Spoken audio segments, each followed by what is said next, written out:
Hey guys, what's up? Happy Monday.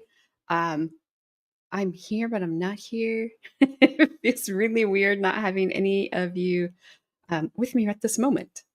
But um, yeah, so today is my daughter-in-law's birthday. So I have a dinner with her and my entire family tonight. So I needed to pre-record this so that I did not have something for you guys today.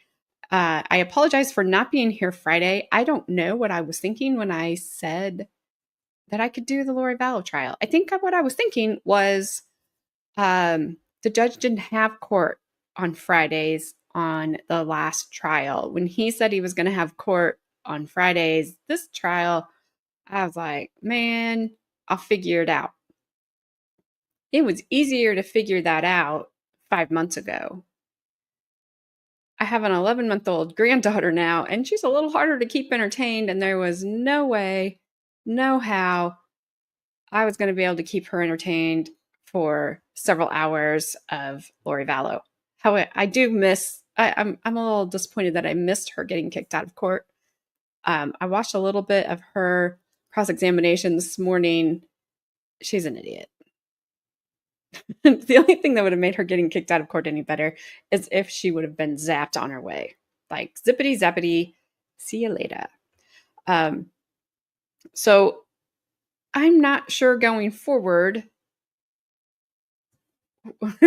what to do because I know a lot of you want to watch Lori, and that's completely understandable and fine. It's like I can stream Lori here and there, but I cannot do all of Lori. My schedule just is not going to allow it, especially if they come back with like a verdict on Thursday. If they do it in the morning, I'm not here. I'm not home. I, I have stuff that I have commitments that have been commitments for years on Tuesdays and Thursdays. I've been with my dad. I was with my mom and dad for many, many years while my mom was still around. And that's just, he's 84 and he's a healthy 84, but still, you never know.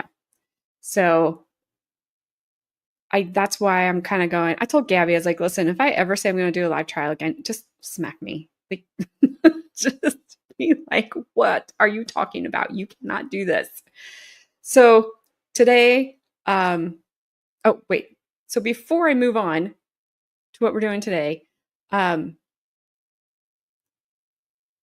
I guess leave in the comments if you want me to stream Vallow tomorrow. Like, it would be the afternoon part. I can do that. It doesn't matter to me. You'll have to tell me in the comments. Leave it in the comments. Gabby's going to be monitoring the comments. Behave. And then she can let me know. Today we're going to do Betty Broderick, or as Gabby and Laura like for me to say, Betty Broderick. That was horrible. So weird.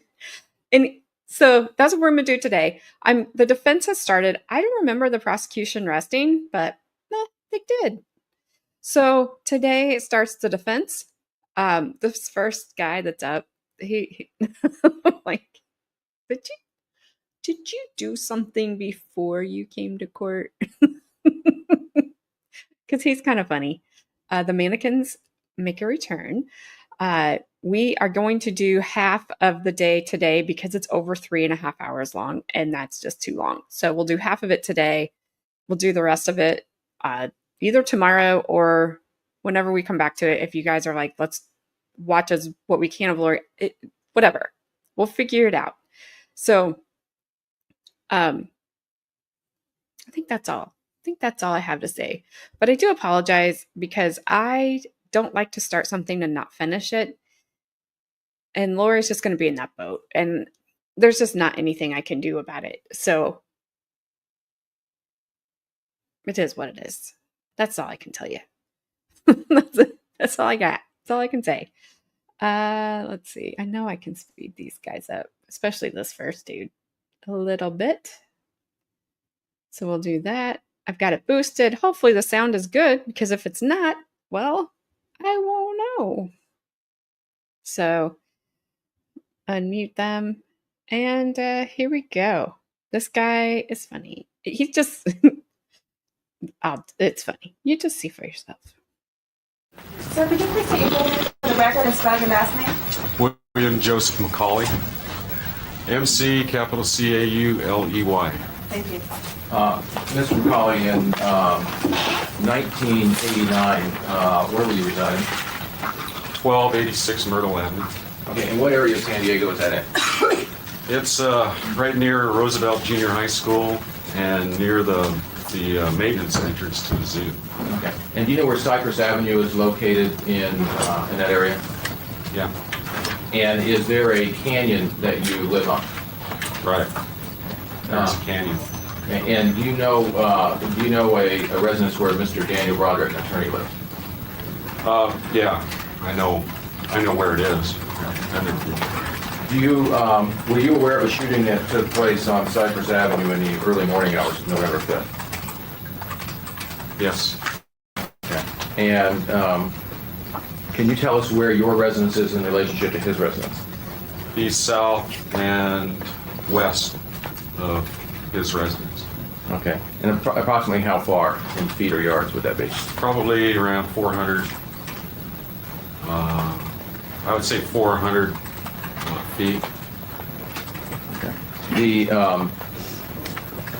When you can you see his residence from your residence? Not without going out of my way. Okay. Now can you stand in the balcony outside your bedroom and see his residence?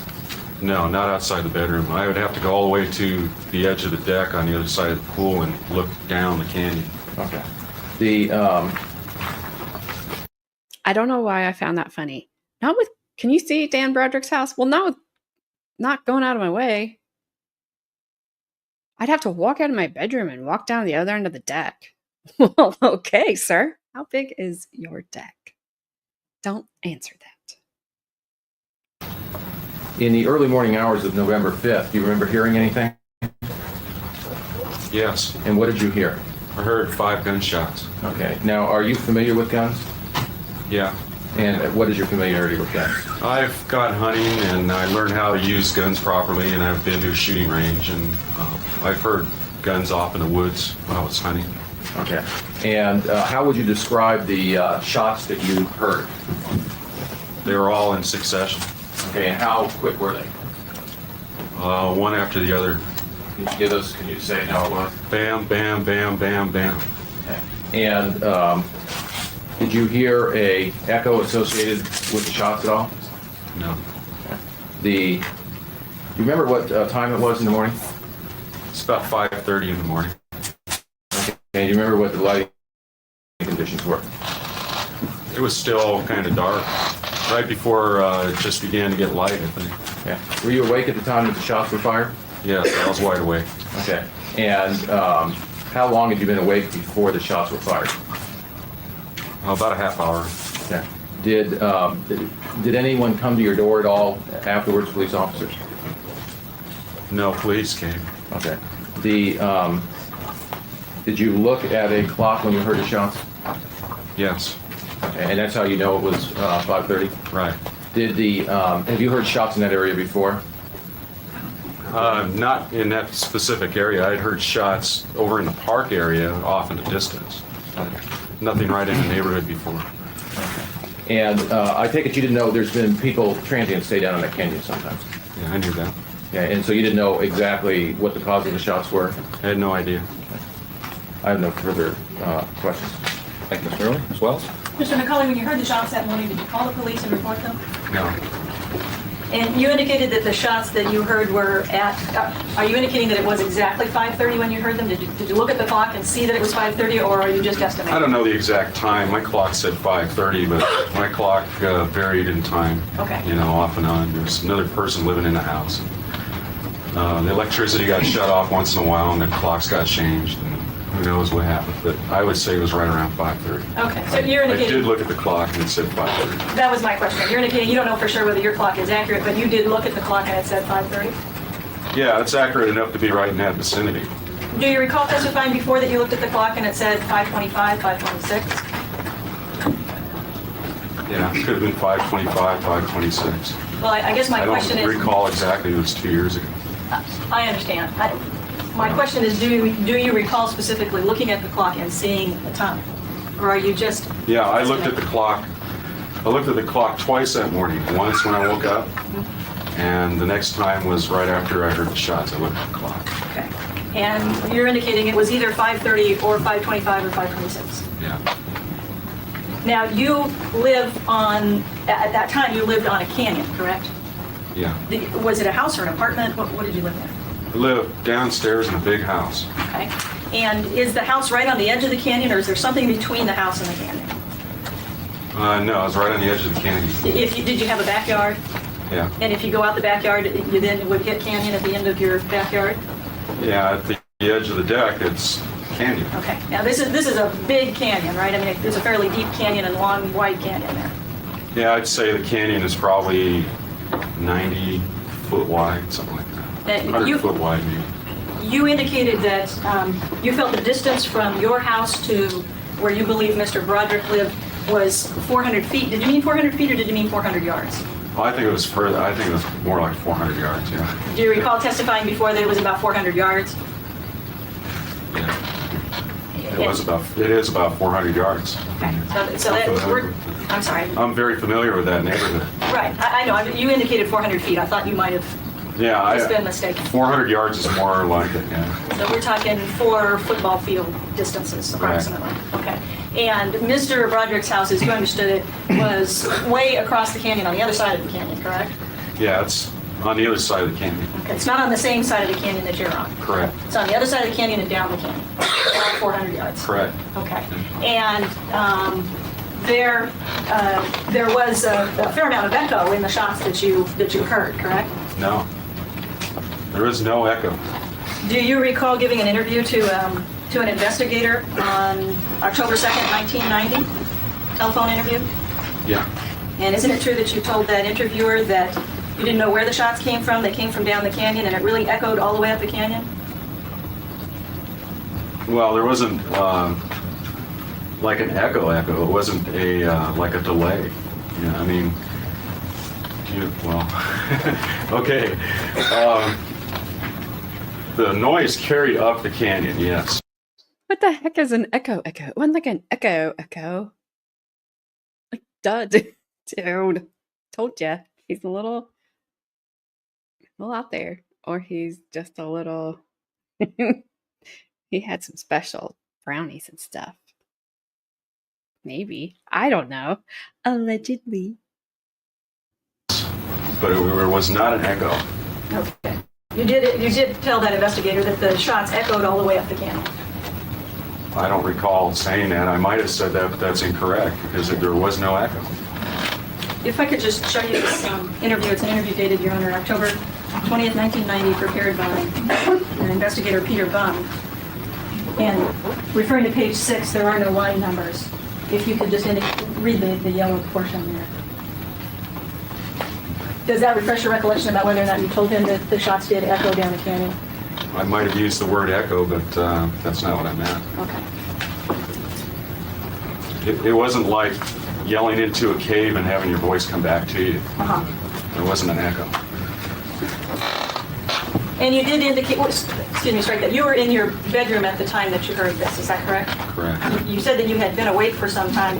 Had you been up and about, or were you still in bed? I was still in bed. Okay, so you were just kind of lying there. Right.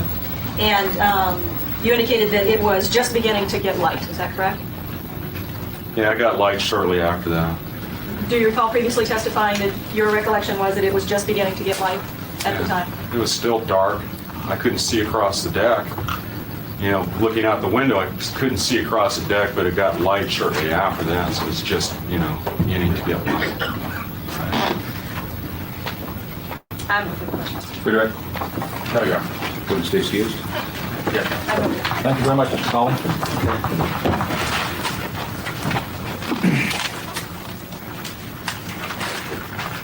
Wasn't an echo. This would be an appropriate time to have a jury, if they so wish, to at least give critical on with all of it. Do you want to reopen and have them do that?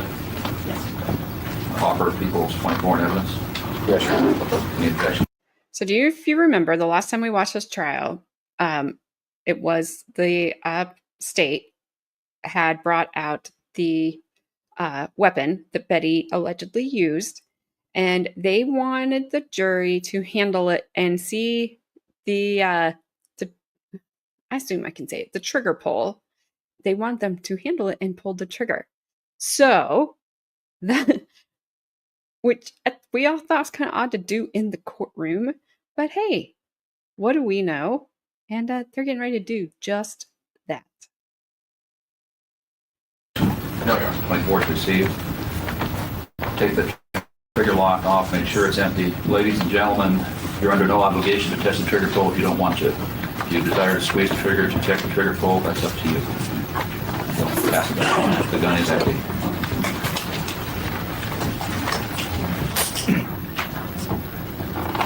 We'll take our afternoon recess at this time, ladies and gentlemen. Because of witness scheduling problems, we're not able to get enough witnesses lined up for tomorrow to make it worthwhile to bring you in. We would have less than a half day's worth of testimony, which is not worth bringing down here. So we'll be in recess on this case tomorrow. We'll resume Thursday morning at 9 o'clock. We will be in session Friday, our regular hours Thursday and Friday, but it would not be effective to bring you down tomorrow for a few witnesses. So please remember the admonition not to discuss the case among yourselves and allow anyone else to discuss it with you, nor form any opinions till it's finally submitted to you. We'll see you Thursday morning, 9 o'clock. Thank you. 4. Did you test that for AB? I tested it for ABO, and I got no activity with that particular stain. Okay. And you did not do any further testing on that, is that correct? No, I did not. Okay.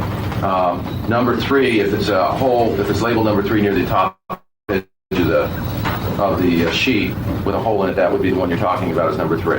Yes. And below it,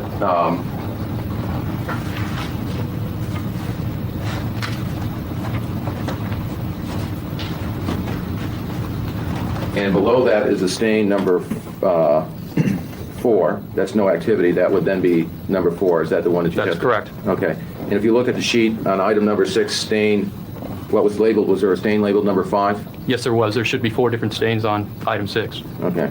And what did that come out as far as ABL? Item 6, stain 5, was also no activity detected. Okay. Now, did you test the blanket at all? We're referring to item 8? Yes. Yes, I did. There was 1 stain marked there, and I did test that. And what was that? How did that come out? The test indicated ABO type O. Okay. And were you able to, and item number 7 was the top blanket? The top sheet, item 7, are we referring to? Yes, the blanket that we see here in front of us. Yes. Okay. And so there would be a corresponding hole next to a pin with a number 7 on it. Exactly. Number 2 on it, I'm sorry. Correct. Okay, and item number 8, which is the one fitted sheet, was there something called stain number 1? Item 8, stain 1, yes. Okay.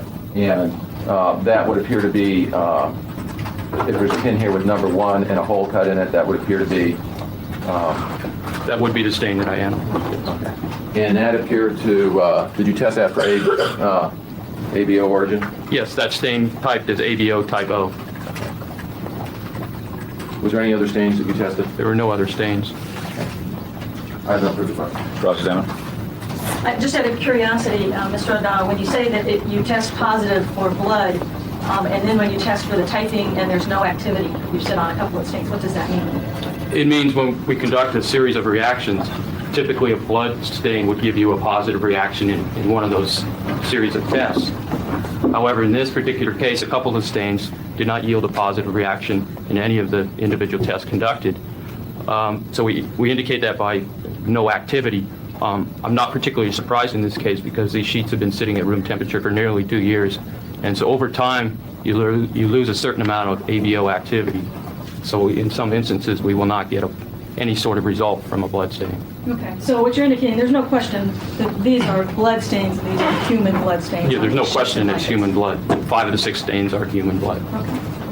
I have no further questions. Your direct. Yes, just did I ask you as to item number 7, stain number 2, that would be the blanket, hole number 2, what kind of ABO activity that was? What is It's it? typo. I have no further questions. Anything further? Witness be excused? Yes, Your Honor. Thank you very much, Mr. Long. They didn't catch that. That witness's name doesn't matter. I assume he was just testing to see what type of blood was on the sheet. Okay, but what if it wasn't Dan and Linda's? Whose would it be? What a weird witness. Okay. So far, I don't get the defense's defense.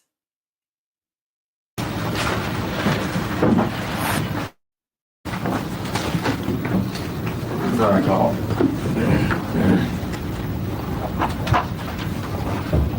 Call Parker Bell. All right.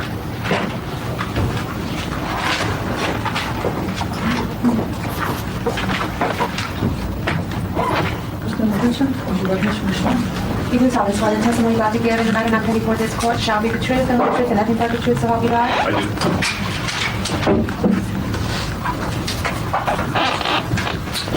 One, sir.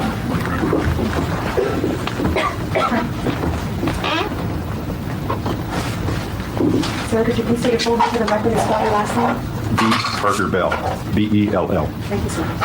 Sir, what is your occupation? I'm a consultant in criminalistics as well as an attorney in private practice. And what type of training and experience you've had in the area of criminalistics? I have a Bachelor of Science degree in criminalistics from the University of California at Berkeley, which I obtained in 1969. Took a graduate course at UC Berkeley in the examination of dried blood stains in the crime laboratory. I was employed for a short period of time as an assistant criminalist in the San Mateo County Sheriff's Office. Later, I was a criminalist for the San Diego Police Department for about 4 years. After that, I was a criminalist in charge of the crime laboratory of the El Cajon Police Department for about 3 years. I've been in private practice for about 14 years besides that. Took a course at the FBI Academy in Quantico, Virginia in examination of gunshot residue. A course from the Lights Leica company on microscopy, photomicroscopy, and photomicrography. I've toured various firearms and ammunition plants in the United States and Canada. I've been a member of the California Association of Criminalists since 1970. I've attended various meetings of the Association of Firearms and Toolmark Examiners, of the American Academy of Forensic Sciences, and of the International Association of Bloodstain Pattern Analysts. Various lectures and seminars over the years to try to keep up with the state of the art in criminalistics. Now, when you say that you've attended meetings, are those meetings where there are papers given and training done? Yes, technical papers are presented, workshops are given, things of this nature. Okay. And during your time that you've worked in the area of criminalistics, have you had the opportunity to examine either crime scenes or to examine crime scene photographs? Yes, sir. Okay. And can you give me an approximation of how many? Well, in homicide cases, in about 500 homicides, in various other cases besides that, I've examined scenes and photographs in connection with various issues involving physical evidence in the cases. Now, what is a forensic criminalist? What do they do? Well, a criminalist is a person trained in the natural sciences who applies the natural sciences to the examination of physical evidence in criminal cases.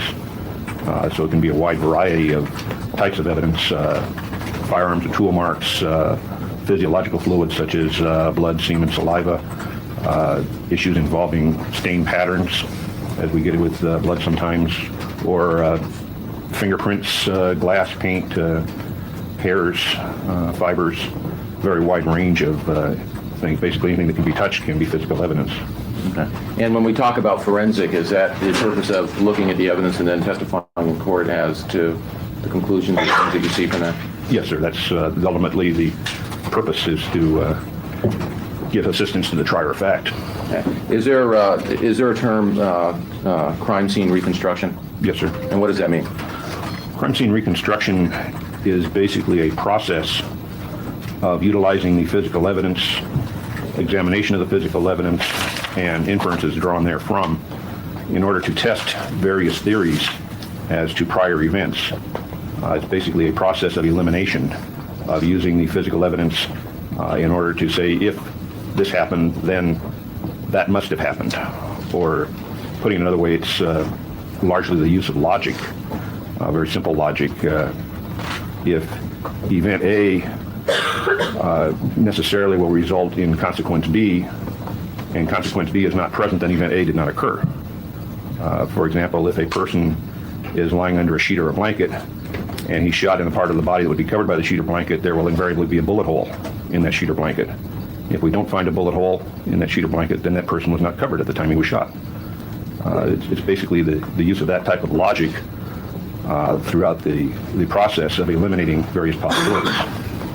And I take it that when you say logic, even though there's some experience that you need, it's not logic, it's not such a mysterious thing that people who do not have training and experience cannot use that logic, is it? The training and experience, I think, comes in realizing the potential of what the physical evidence can tell. Once we explain what the physical evidence can tell, then I think the logic becomes very obvious to anyone. Okay. So, for instance, the example you gave that if someone was laying on the bed with a sheet, if there's no hole in the sheet, then you can expect that the person didn't have the sheet over them the time they were shot. I take it that's the kind of logic that anyone can, once you explain those are the things you would look for, whether there was a hole in the sheet or not, then anyone can do that, can look and see if there's a hole in the sheet. Yes, I think so. There may be a question, is this hole consistent with a bullet hole? And that would require some technical knowledge or experience. But the logic itself, I think, is quite simple. Okay. The logic would be if there's no hole in the sheet at all, it doesn't take a criminalist to say a bullet probably didn't pass through the sheet. That's correct. Okay. Now, during did you examine some evidence in the case of People versus Broderick? Yes, I did. Okay. And can you tell us what evidence you had the opportunity to examine? The fitted bed sheet, the top bed sheet, the blanket, and 4 bullets were the items of physical evidence that I examined. Okay. Showing you what I have marked as defense. Did it you? You, I hope. I make my beads like that, that's why. Have you seen these photographs before? You is a series of how many photographs? 4 photographs. Thank you. Yes, I have. And Your Honor, I wonder if I could mark on the back of each photograph, so if we refer to them 1 through 4. Certainly.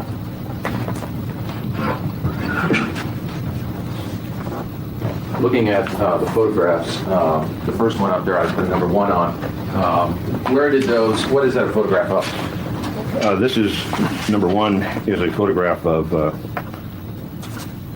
I believe it's police item number 9, which is the bullet that was recovered off the bed. Now, when you say that there was a bullet recovered off the bed, there was a bullet that was found underneath the fitted sheet next to a groove or to a line in the mattress pad, is that correct? Yes, sir, this is the bullet I'm referring to. Okay. And did you do an examination of that bullet? Yes, I did. Okay. And the photograph that you have here shows the inside of what would have been the hollow point or the hollow part of the bullet, is that correct? Yes, it's the photograph is taken at something of an angle, but basically the bullet is sitting on its base, and the photograph is looking down on the nose of the bullet. And now, what is photograph number 2? Photograph number 2 is the bullet which, according to its package, was indicated as being the one found on the banister or the hallway area outside the bedroom, presumably the bullet that passed through the wall. And what is photograph number 3? Photograph number 3 is the bullet which was identified as being the one found under the body of Dan Broderick. And what's photograph number 4? Photograph number 4 is the bullet which was identified as having been removed from the nightstand. Now, did you also have an opportunity to examine the blanket that is in front of us here, the top sheet and the fitted sheet? Yes, sir. And did you also have an opportunity to examine, was there a mattress pad or a mattress cover underneath the fitted sheet that was also fitted? Yes, sir. If I didn't mention that before, I also had an opportunity to examine that. And did you also have other information, for instance, autopsy reports? Yes, sir. And did you also have information from Mr. Wahlberg as far as some reports, photographs he took? Yes, sir. And did you also have photographs of that were crime scene photographs that were taken at the time? Yes, Okay. Yes, I did. Now, at the time, did you also have a report that was written by Mr. Doherty? Yes, I did. Okay. And did you have, did you read those reports and examine all the evidence? Yeah, all of the evidence I've mentioned, yes. Okay. And did you do anything with the evidence that you received to help you make some determinations or examine the evidence? Yes, sir. And what did you do? First, maybe we can go through the bullets. What did you do with the bullets? With each of the bullets, I examined them under a stereoscopic microscope, basically just to see what the bullets could tell me. With regard to the bullet out of the nightstand, there is wood embedded in the nose of the bullet.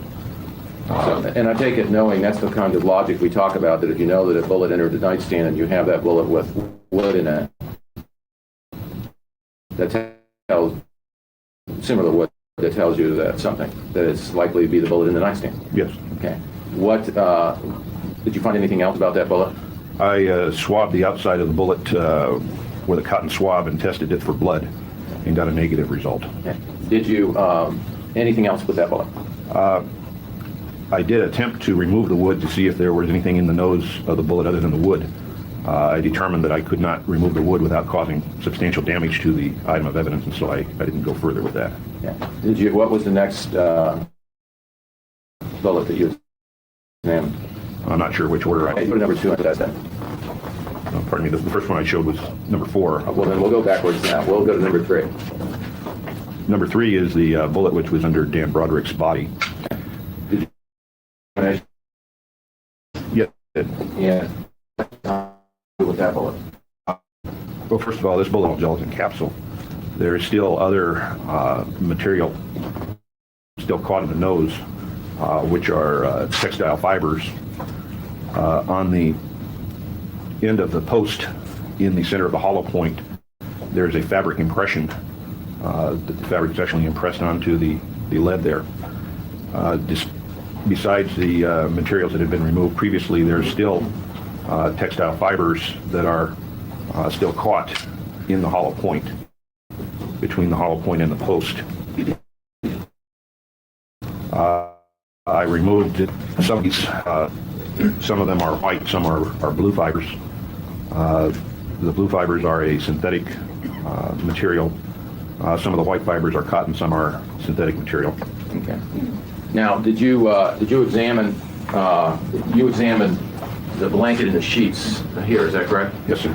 And was there a hole in the blanket? Yes, sir. And how many holes were in the blanket? Just one that was consistent with a bullet hole. Okay. And that the blue fibers that you found in the bullet nose, was that consistent with the hole? Was that consistent with the fibers in the material? Yes, sir. Okay. And the other material, did you find a bullet hole that was in the what I'll call the top sheet? Yes, there were 2 holes that appeared to be bullet holes. Okay. Now the holes in the top sheet, did they appear to be close in proximity? Yes, sir. And did they appear to be related holes? One would infer that by their close proximity. And what do you mean related holes? My inference from viewing that was the sheet would have been pulled over so that the bullet enters, eventually basically ending up on the same side of the sheet that it started from. Okay. And those 2 holes were in very close proximity to each other, is that correct? About 1.5 inches apart. Okay. And the material that you found in the nose, was that consistent with that sheet? Basically cotton and synthetic blend. Okay. Did you review Mr. Doherty's report? Yes, I did. And was Mr. Doherty's report consistent with your findings on what kind of material was in the bullet that was found below Mr. Broderick? Yes, sir. Okay. Was there anything else you did with that bullet? Yes, I also tested the surface of that bullet for blood.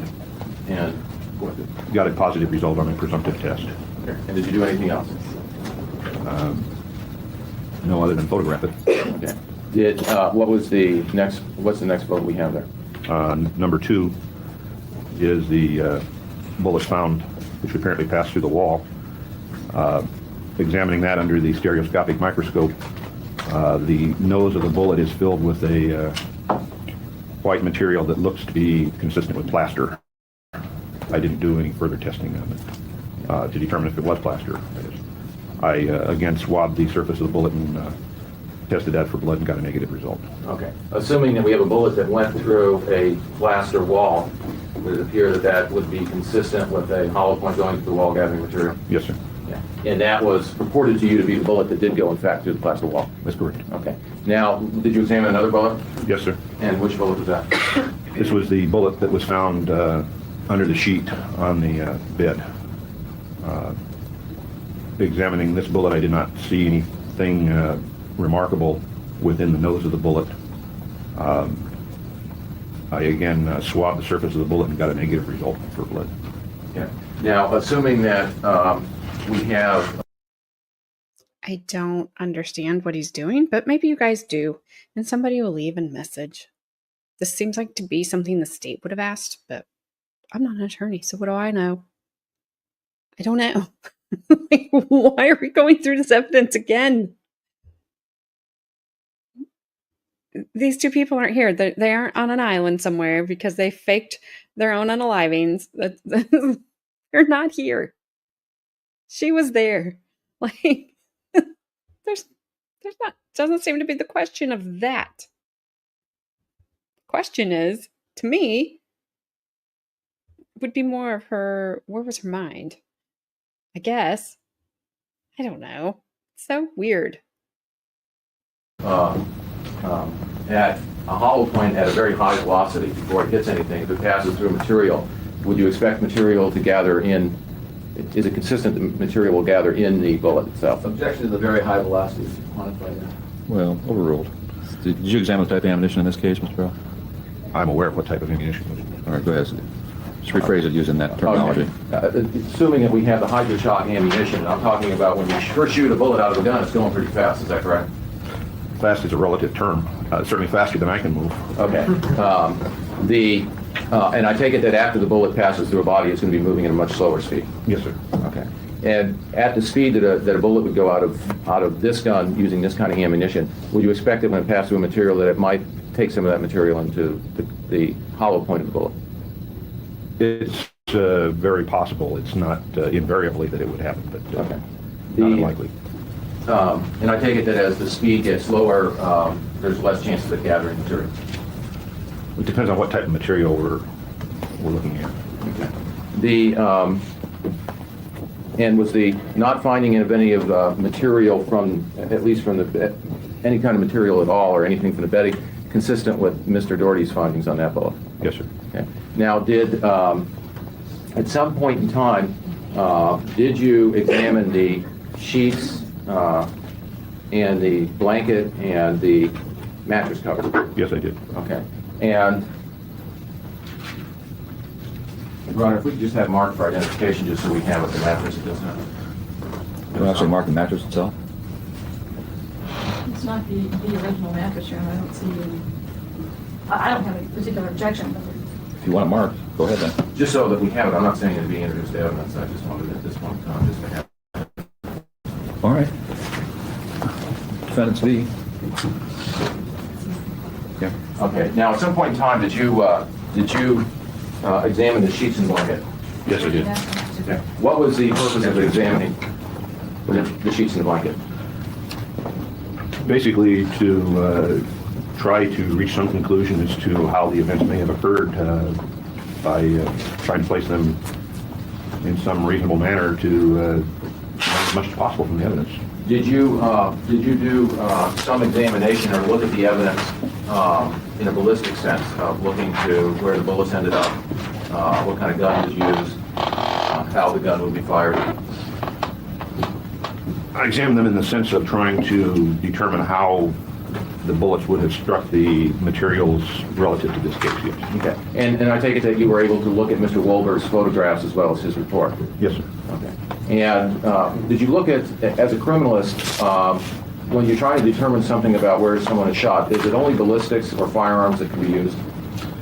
No, in the reconstruction process, as I indicate, it's a process of elimination that we will use whatever physical evidence or examinations of the evidence or inferences from that evidence to test various theories. In some cases, it would be primarily firearms. In some cases, it might be shoe prints. In some cases, fingerprints. In some cases, blood stain patterns.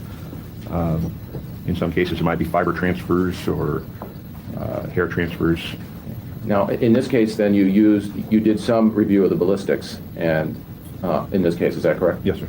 And did you use some fiber transfers on the bullets, is that correct? Yes, sir. Did you do anything with the serology, the blood? In the sense of relying upon Mr. O'Donnell's report, yes, I did not do any serology myself except testing one particular stain for a presumptive test. Okay. Did you do anything in blood stain patterns? Yes, sir. Okay. And what did you do in regards to that?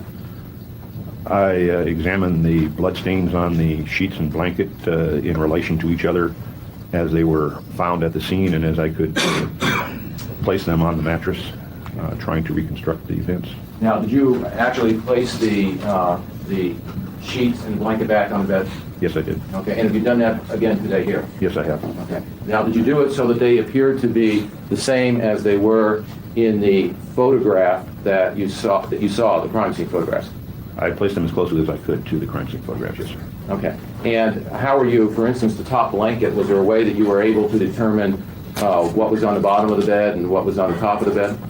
I mean, I'm saying the foot of the bed. What part of the blanket was down here at the foot? What part was here at the... Yes. Objection as to what time, what the witness is speaking about, before or after during the shooting? Well, Just saying, just rephrase it. sir, at the time that you looked at the photographs, that's the only time that you saw the blankets. It's on the photographs, is that correct? Yes, the police photographs were taken after the shooting. Okay. And looking at those photographs, were you able to look at them and showing you here people's foreign evidence? Do you recognize that photograph? Yes, I do. And was that a photograph that you looked at? That was one of them, yes. And were you able to determine where the blanket was in relationship to the bed and its position here? Yes, I was. And how were you able to do that?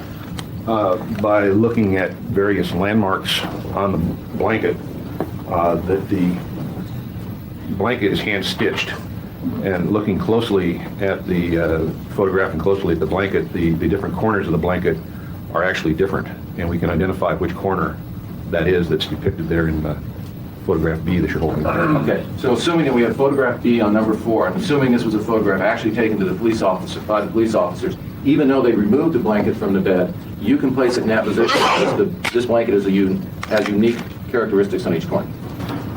I can replace it fairly closely. We don't have a body on the bed now, and we do have the quilt or bedspread, whatever the top covering is.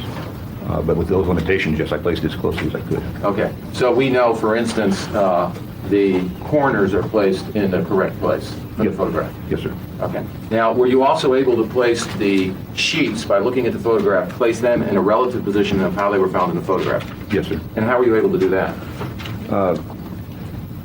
If I could step down, possibly. Sure. Is that okay, Your Honor? Sure is. Bring in the The, mannequins. Bring them in.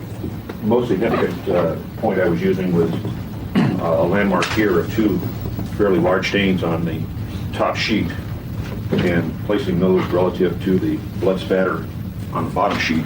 This has been moved since this morning. No gloves.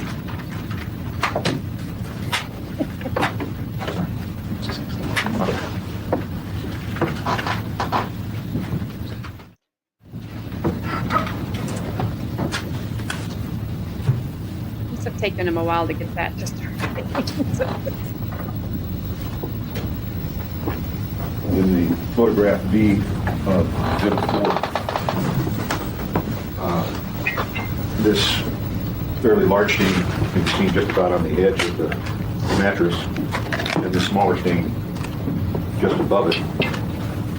I still don't have it quite right, but approximately this position. And then we can see the hem of the sheet coming down to the right of the skin. This was the primary landmark I was using to try to place the top sheet in the same relative position. And by using that landmark, were you also able to tell which part of the sheet was facing up, what part down? Yes, sir. Okay. And so right now, and we were able to tell obviously that corner was over the corner you're sitting next to, which would be the top portion nearest to where Linda Broderick's head was. you were able to place that there, is that correct? Yes, again, here on the large stain that would be adjacent to her head, we can see the same outline of the shape of the stain there.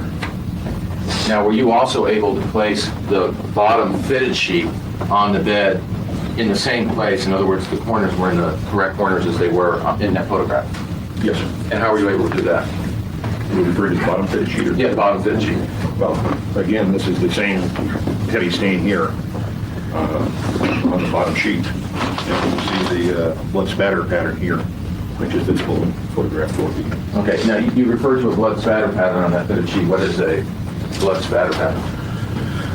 The spatter basically refers to blood that's had some energy imparted to it to cause the blood to break into smaller droplets and to fly through the air. By way of explanation, if I were to cut my finger, for example, and the blood is dripping, I'll have a pretty uniform size drops of blood, about a 20th of a milliliter each drop. They'll be uniform because of the viscosity and surface tension of the blood. On the other hand, if I have blood in my hand and I slap my hand, the energy there The court reporter. will cause the blood to break up into smaller droplets. He scared the crap out of the court reporter. Everybody was laughing. She jumped. Poor thing. You should apologize. Her and her Sally Jesse Raphael glasses. We all love the court reporter. So generally speaking, very generally, the smaller the droplet, the higher the velocity of blood, or the higher the velocity that blood was traveling, and the greater the amount of energy that was imparted to that blood. So generally speaking, if we have large blood droplets, that indicates a low velocity. A very small droplet of blood indicates a high velocity. And I take it that there's all variations of the drops, all the way from being almost vapor to very large drips. Well, to about a 20th of a milliliter would be the largest drop that we get. Now, did you also place what was the bottom sheet, the bottom fitted blanket, the mattress cover? Yes, I did. Okay, and how did you do that? Again, there is blood on the corner of that, but there's also a hole in the mattress pad, which corresponds in position to the hole in the bottom sheet. Okay, so you were able to match up the hole and the mattress cover in the same place? Yes, sir. I take it if you took the mattress cover and put it on this end of the bed, then obviously the mattress cover, the streak in it or the run in it would have been down on this end of the bed. That's correct. Okay. Was there any blood stains that soaked through to the mattress cover?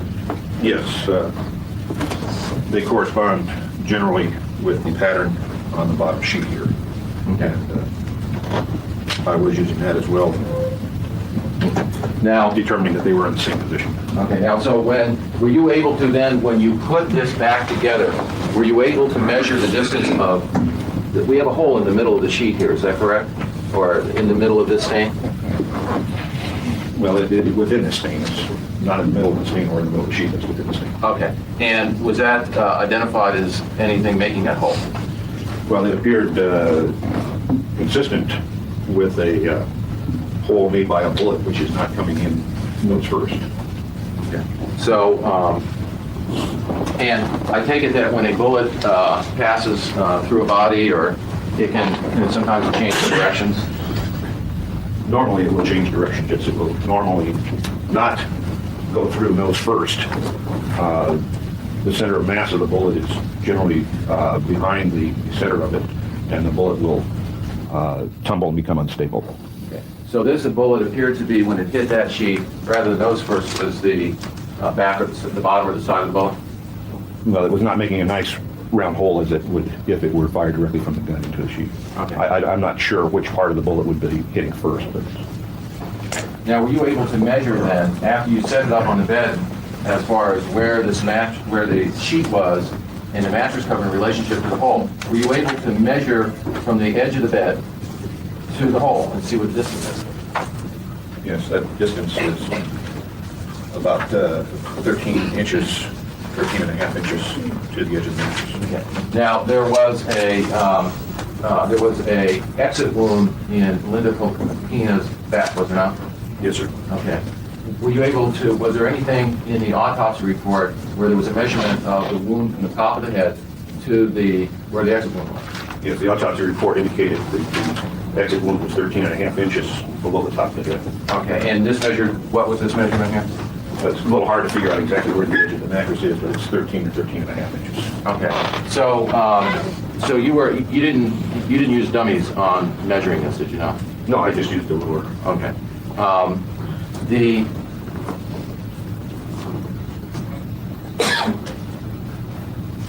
And did you do any measurements to find out where this was in relationship to how far it was from the center of the bed at all? Yes, I did all of it. All I did was use a string across, fold the string in half and see where center was. I didn't actually make a note of that distance up further. Okay, so when you're standing at the end of the bed and looking at it, that hole is actually to the left of the midline, is it? No? Yes, it is. Okay. And were you able to, was there any measurements in the autopsy report as to how far the exit wound was from the midline on Linda Kolkena? Yes, I believe it indicated 5.5 inches to the right of the midline. Okay. So if someone was laying on the bed face up, then the right of midline is The midline would be this side of the hole. okay. So the where you placed your ruler, assuming that if you were to go 5.5 inches over from where this hole was, we would be able to place the person's midline right there in the bed. Is that correct? If the person is lying straight on the bed. Okay. But some here from the bed, from the point of that midline to there is 5.5 inches. That's correct. Okay. Now, and when you look at the bottom cover, was that also consistent with the hole in the top sheet? Just the way it's placed right now, I believe the holes superimpose. No, they don't. They can, depending on how taut the sheet is, exactly how this cover is put on. Okay, but they're within centimeters of each other. It's just to get them exactly aligned. They're within about 1/8 of an inch now. Okay. Now, did you mentioned the fact that there is such thing as blood stain analysis. What is a blood stain? Blood stain is what's left after blood dries on something. Okay. And were you able to find blood stains on this evidence? Okay. And where, can you just point to us a blood stain, for instance? For example, there's a large blood stain here. Okay. And I take it from the photographs, you can see that Linda Kolkena's lying in that position, and that's consistent with finding a blood stain. Yes, I would expect to find blood stain under her body based on photographs and my knowledge of the case. Okay. Now, were you able to also, are there blood stains that are on this sheet that do not appear in the photographs? Yes, there are. Okay. And where are those blood stains? Generally, most of the stains that are over on the, what would be the right side of the bed if you're facing from the foot.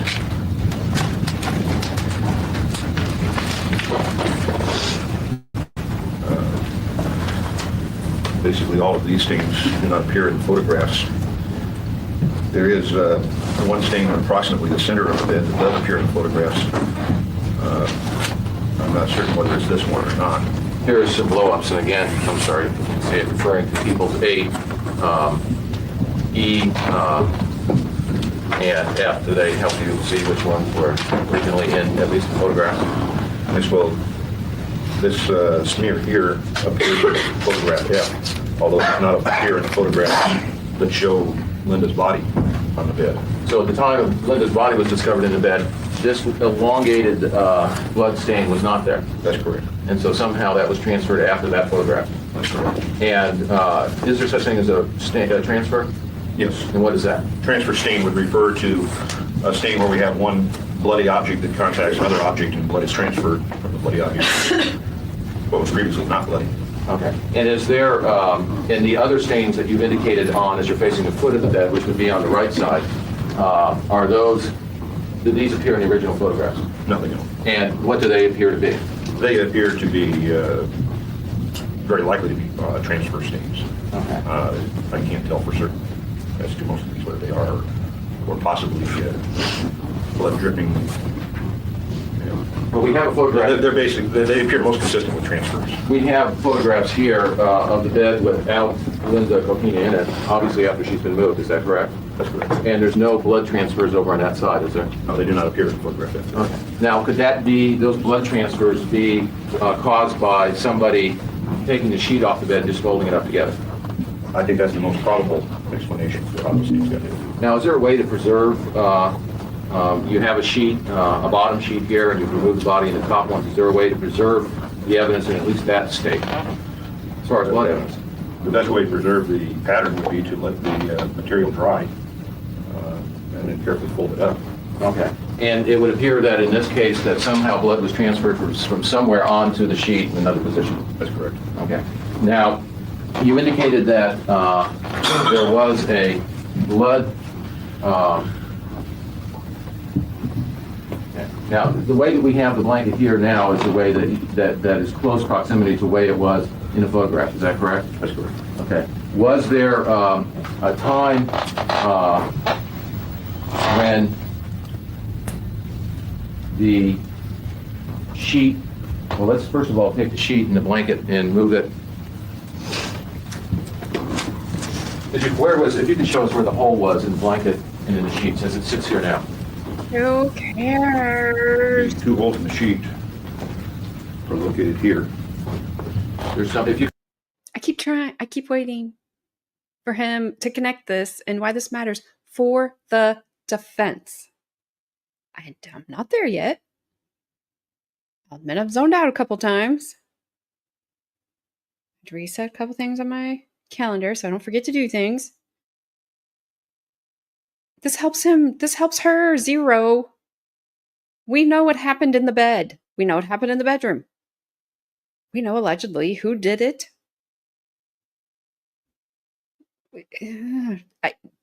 Why would the defense bring the sheets in? It's not the original mattress, thank goodness. I don't understand this. And maybe some of you do. I don't know. If you do, you can leave me a message. Tell me I'm dumb. Please don't. I know. I already read it. I got it. Just be nice. You guys are always nice. So, I don't get this. I want to see the mannequins. Give me the mannequins. This does not help Betty at all. The judge got into his decanter. I don't blame him. you could just move over to some of the other jurors. Yeah.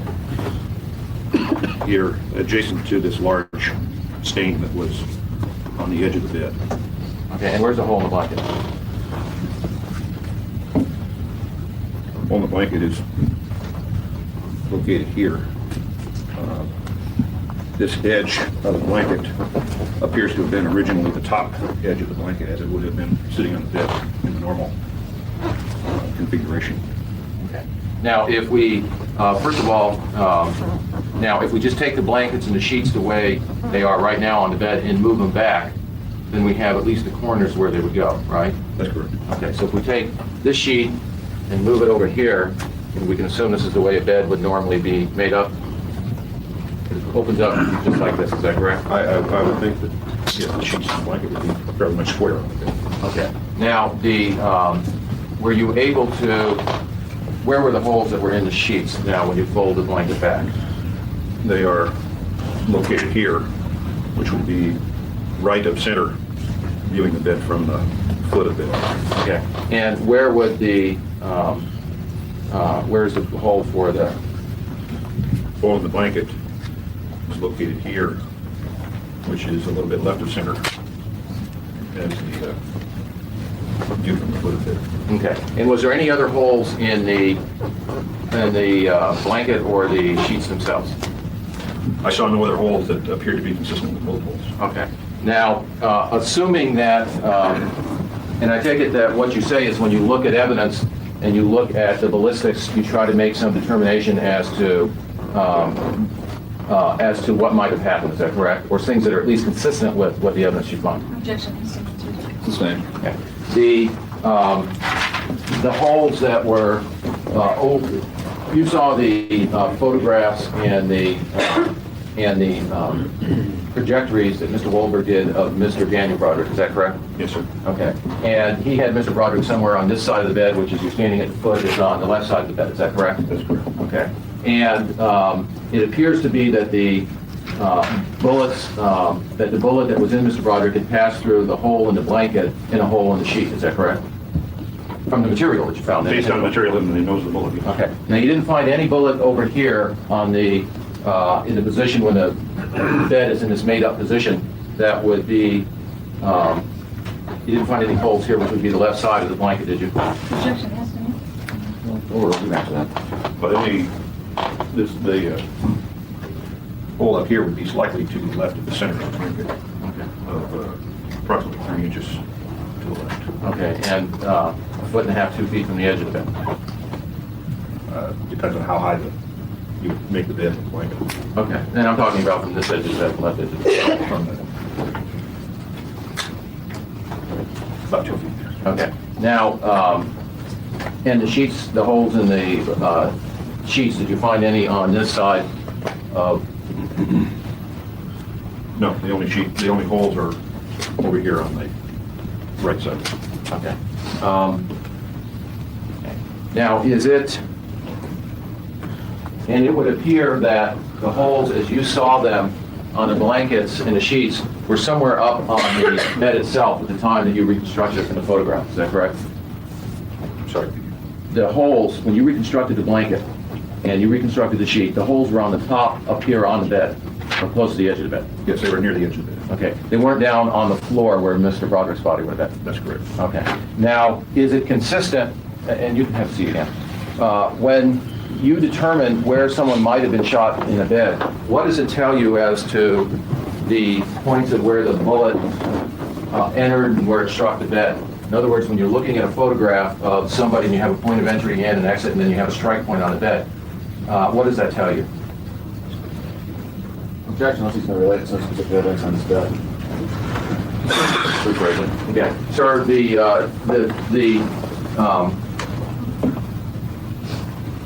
when you determine from using ballistics alone, and you have 3 points, an entry wound, an exit wound, and then a strike point, you make some determinations of where the person would be positioned to have those all lined up. Is that correct?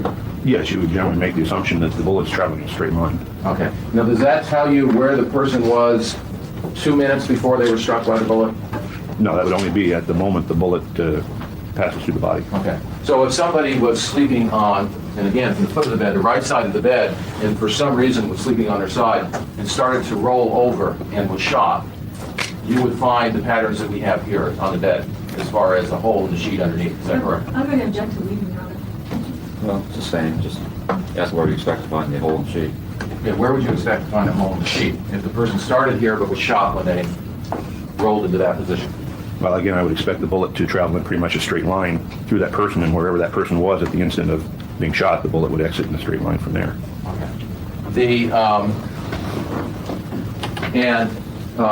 From the blanket, it would appear that at some point in time, a bullet went through the blanket. Is that correct? Yes, sir. Okay. And is this, and it would appear that that bullet went through Mr. Broderick? Yes, sir. Okay. Now, is it consistent with the hole in that side of the blanket and Mr. Broderick being on this side of the bed without the bed being moved? The blanket the way it is now, is it consistent that Mr. Broderick is shot here on this side of the bed, the left side, as you're standing at the end, with the hole where it is? Objection, assumes facts not an evidence of no proof whatsoever that was the position of the bed. Hopefully, we can answer that.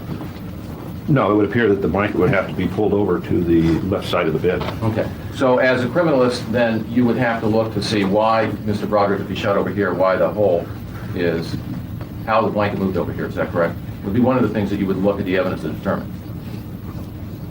Well, it would certainly raise a question of why is the hole on one side if he's on the other side?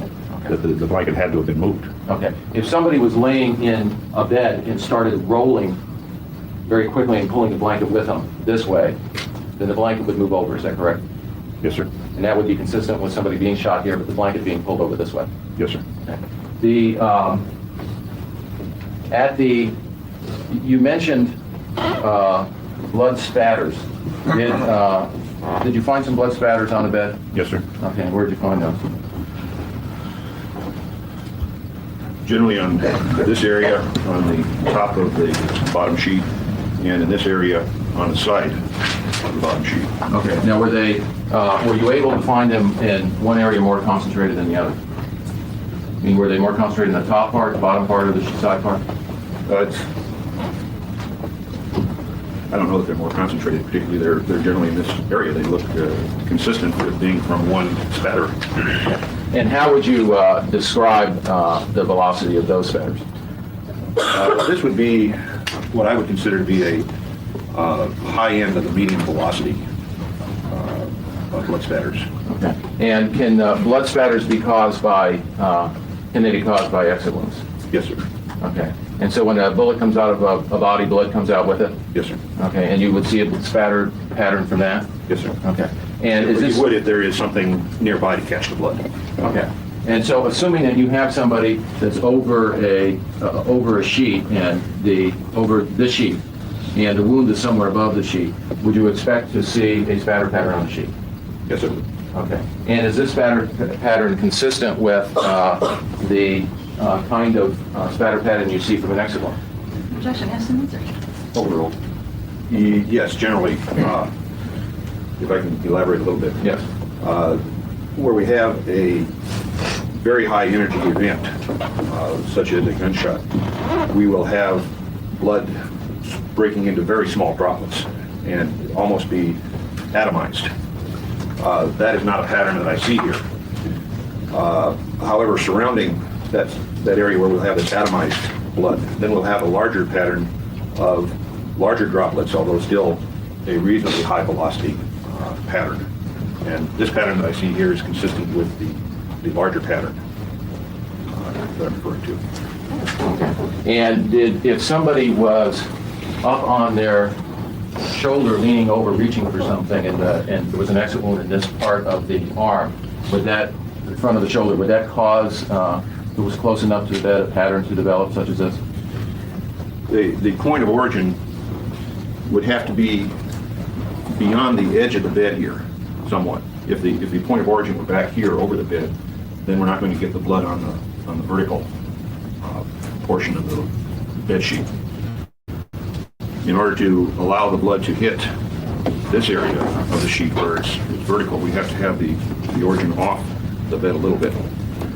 Now we can tell that that's not too far away. It's not, for example, over here, because we see some void areas in here where there is no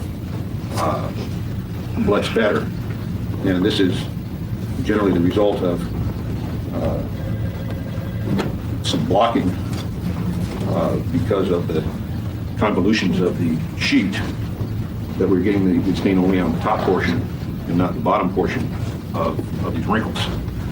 So the point of origin here would have to be relatively close to the edge of the bed, but slightly away from the edge of the bed. Okay. So if someone was leaning over the bed with a point of where there was some blood spatter, that would be consistent with that, as long as they were over the edge of the bed. As long as the exit wound is slightly over the edge of the bed. Okay. And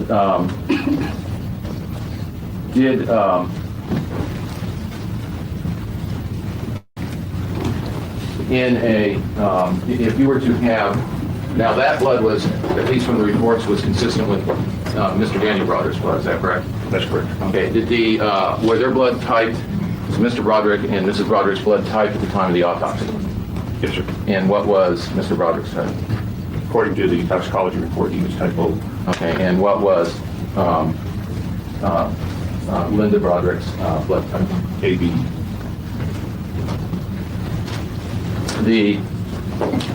Will a cough cause blood spatters? Yes, it can. Okay, what kind of blood spatters do you see?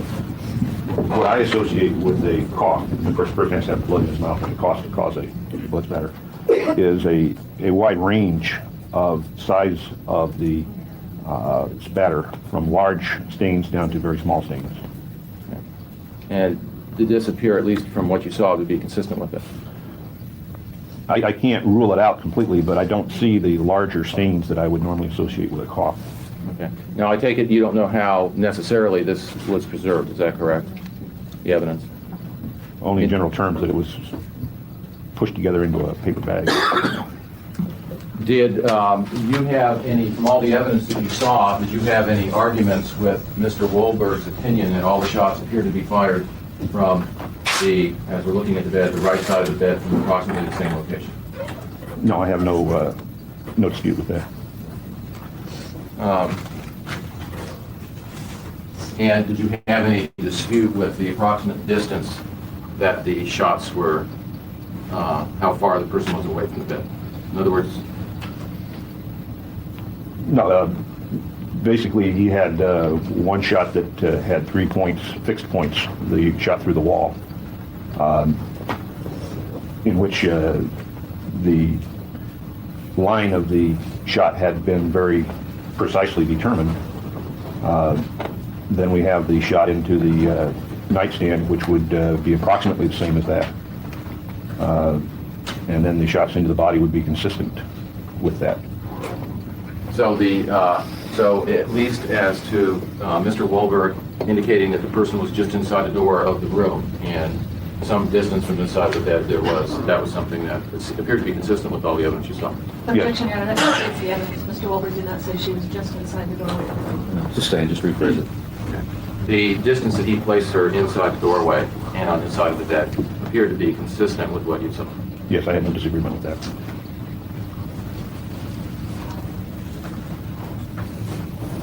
I have no further comment. I assume you'll be more than about 4 minutes on cross. Yes. We take our morning recess at this time, ladies. Wish we got a morning recess. She'll ask a lot better questions than this, but I would get up and say, hey, does any of this change what happened? No, thanks. No more questions. I'm sure she, being trained in her profession, will go into a little bit more detail about all of this stuff that doesn't help Betty at all.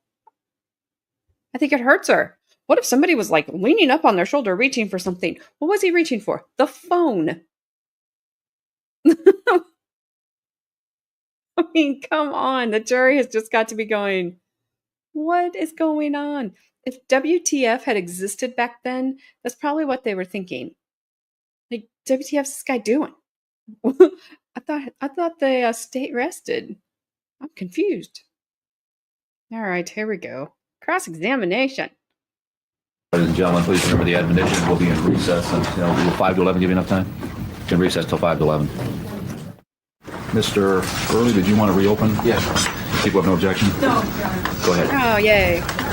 Mr. Bell, did you receive some information about the pajamas tops that Ms. Broderick was wearing? Yes, sir. Okay.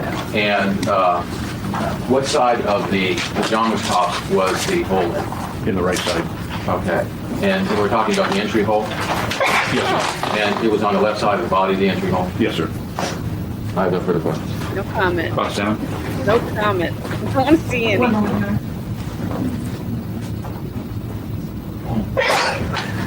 Nobody's covered the skid mark yet. Yes. And sir, you did not try to, there was no bedspread available to you to send in pictures to try to put that on bed, was there? That's correct.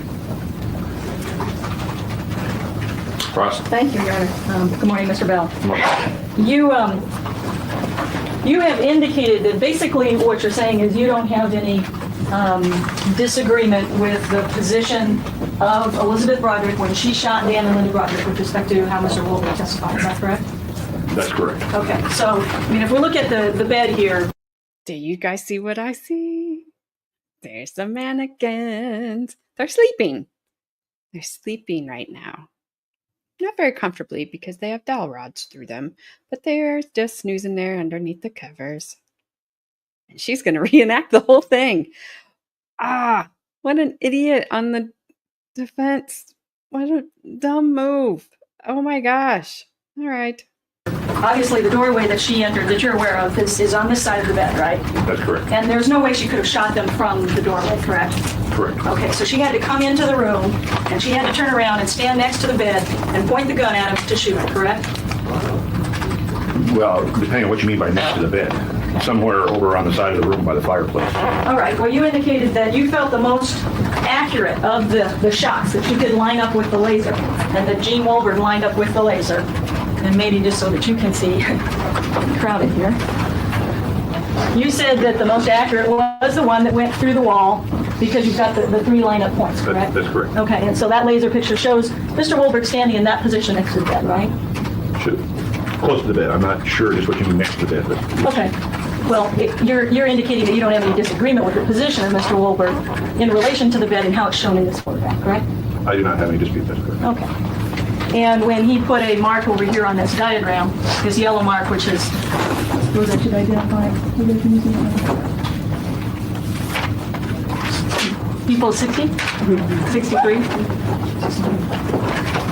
That's an accurate mark on the diagram as well. Well, I haven't spent a lot of time trying to decide that.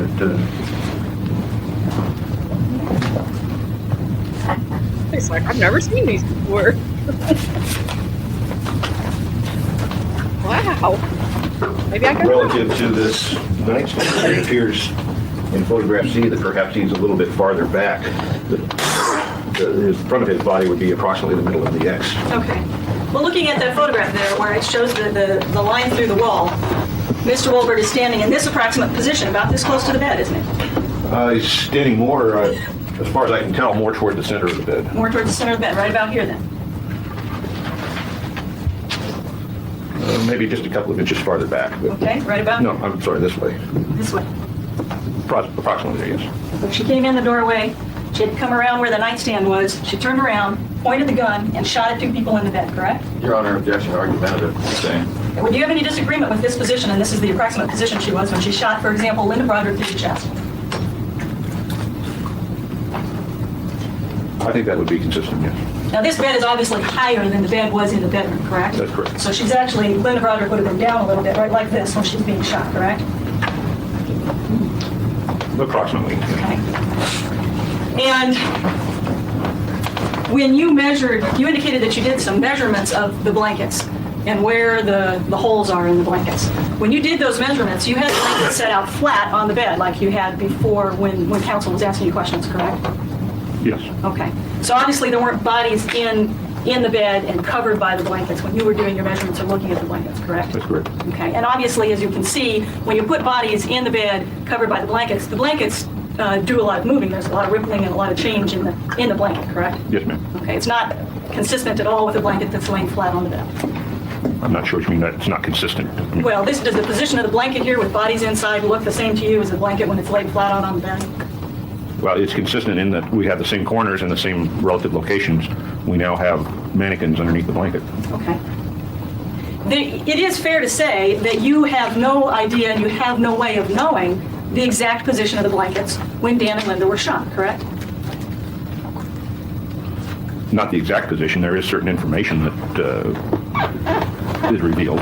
Well, there's a bullet hole in the blanket you've referred to. One bullet hole that's consistent with a bullet hole, right? Yes, ma'am. And when you put the body of Dan Broderick in with his back to the defendant when she shot him, that hole in the blanket, as it's set right now, is pretty consistent with that shot in the middle of his back, isn't it?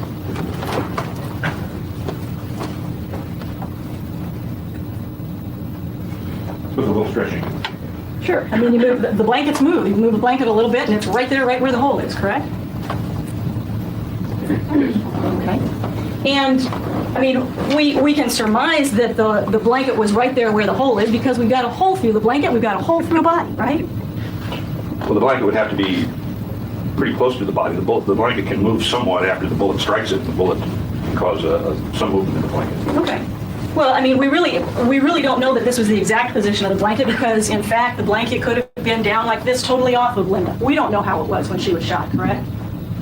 Well, we know that it was below the level of her wound at the time she shot. Right. The blanket wasn't covering her wound. That's correct. Okay. So her chest, as you were standing here, you'd be able to see her chest and you'd be able to see her head. She wasn't underneath the blanket, right? But that mannequin represented her body, yes. Well, we're talking about her real body. When her real body was on that bed, where she shot in the chest, there wasn't a blanket covering it, right? That's correct. Okay. So if you're standing next to the bed, you'd be able to see her chest, you'd be able to see her head. Well, they would be exposed. Okay. So yes, you could see them. Just answer the question. Now, is it your position that Elizabeth Broderick shot all 5 of her shots from the same basic position? Or did she move around the bed after she shot a couple of them so that she could get a better shot? Can you resume what Sam? Yes, I'm sorry. From all the facts I know of the case, I think it's probably most consistent that she stayed in pretty much the same position. There would be... Taking into account what I understand percipient witnesses indicated about the sequence of the shooting and how quick the shots were, I would think it much more consistent that she would be in one basic position. That's not, of course, part of the physical evidence. And so if I don't consider that, then yes, some of the shots might have been from a different location. Okay, well, if we just look at the physical evidence, we do know that she's standing on this side of the bed as shown in photograph C when she makes that shot, correct? That's correct. And we do know that she's standing on that same side of the bed when she makes the shot into the nightstand in photograph D, correct? That's correct. And we do know that she's standing in the same position relative to the bed when she makes that shot into Linda Kolkena, right? Approximately. We don't have as many points in that as we did with the in photograph C, but it's certainly consistent with being in the same position. Yes. Aren't there 3 points for photograph A as well? Isn't there an entrance, an exit, and a bullet hole in the bed underneath her? We don't have 3 fixed points. The 2 points in the body are not fixed, and in fact, the body has apparently moved after that shot. Well, but I'm talking about when she was shot. I mean, you indicated yourself, we're talking about the position she's in when she's shot. We know that we've got an entrance, we've got an exit, and we've got a bullet hole right underneath her. So she was in, we've got 3 points when she was shot, don't we? Yes, we do, but those 2 of those points are not fixed, and they have moved since she was shot. So, no, but if you take her, despite the fact that she's moved since she's shot, if you take her body, if you take Linda, you've got an entrance, you've got an exit, and you've got a hole right here in the mattress. All 3 of these things line up with her in that position, don't they? well, there can be several positions that she might be in to cause that. The body is flexible. We can move our shoulders one way or another. We can move our elbows. So there is some variation in where she could be to cause those 3 points to line up. Okay, I think that's probably a given that we can move body parts, but with respect to her chest where she's shot, and with respect to the hole in the bed, those things are fixed, aren't they? No, her chest is not fixed. The hole in her chest is not a fixed point? No. Her body has moved after that shot.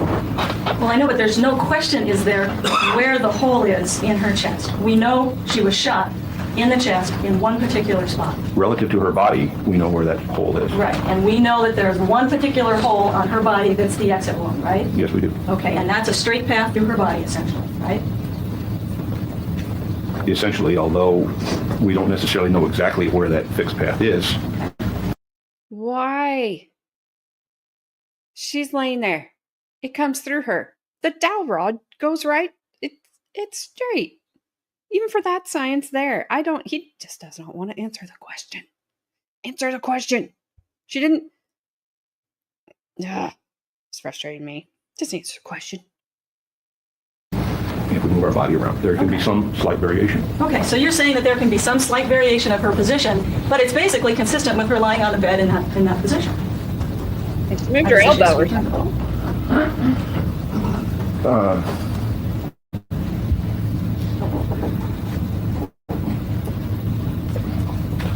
During the recess, I took a couple of quick measurements of your probe through there, and the measurements don't match the autopsy measurements. So, Well, with that caveat, I don't want to get overly technical here. I don't think we need to get overly technical. Your Honor, I have an objection. It's argumentative. Well, I'm sorry, I didn't mean to be argumentative.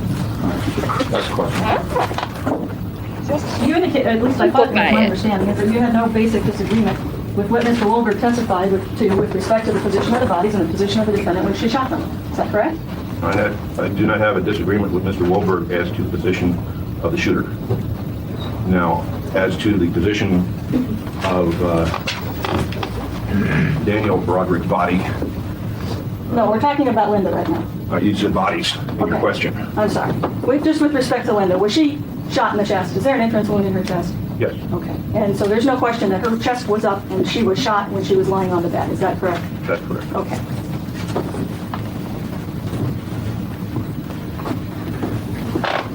And there isn't any question that she took that shot through her chest before she took the next shot through the back of her head. I have no question about that.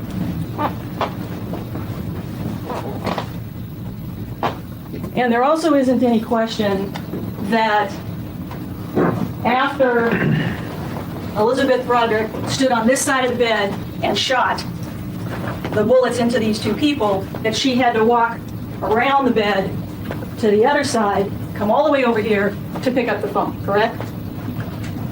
If she picked up the phone after the shooting, that's correct. Now, there is a possibility that she shot 2 or 3 or 4 shots from that side of the bed, and Dan dove off the bed, and she came around and she put the last bullet into him as he was lying on the ground. That's a possibility, isn't it? I cannot totally eliminate it. I do have quite a few problems with that scenario. And the problems with that scenario are relatively the same that Mr. Wolberg testified to. He felt that it was more likely and more reasonable that she took all 5 of her shots from this basic position, correct? You agree with Mr. Wolberg? I think you're putting quite a few things into your question there of assumptions. I do have some disagreement with Wolberg as to the significance of some of the evidence here and other reasons for believing that it's not likely that it happened as you indicated, besides what Mr. Wolberg testified to. Okay, but isn't it correct to say that you think she took all 5 of her shots from this position on the right side of the bed?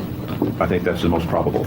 She didn't. She could get her bullet into those 2 bodies from this side of the bed, obviously. Yes, ma'am.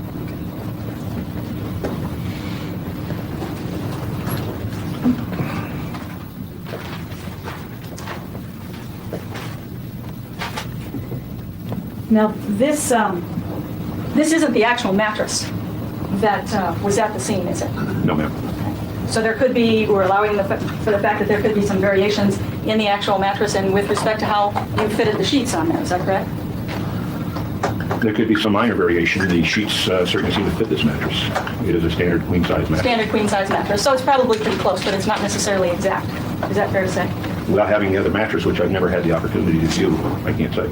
Okay, you never saw, you never saw. Guess that's a queen. That was a queen size mattress in those pictures. It looked like a twin bed. Good for them. A little bit more room than I thought they did. But it does not look like a queen. Saw the mattress or the strike mark in the mattress? I never saw the mattress, that's correct. When were you first retained on this case? I was first retained very shortly after the event. And you looked at the evidence very shortly after the event, correct?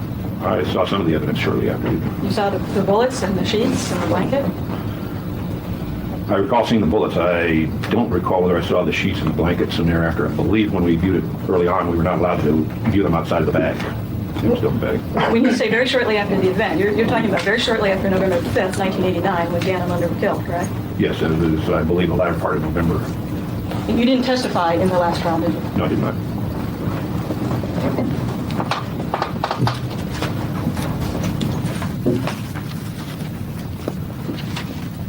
Now, obviously, when you set this situation up here, you essentially reconstructed the blankets, the position of the blankets, and the mattress pad and the blanket on the mattress, correct? Yes, based on the photographs primarily. And you didn't have any difficulty doing that based on the photographs? Well, to some extent, because a lot of the covering of the bed was the comforter or bedspread, which was not available. But as far as the areas that are visible in the photographs of the sheet and the blanket, I didn't have too much trouble now. Okay, and that's one of the reasons that police officers take photographs of the scene before anything is seized, so that if it needs to perhaps be reconstructed later, it can be done. Is that fair to say? Those photographs are probably the best way of preserving the situation at the scene. Okay. And so the fact that the blanket was seized and the sheets were seized, that didn't prevent any reconstruction of it as far as you were concerned? I'm sorry.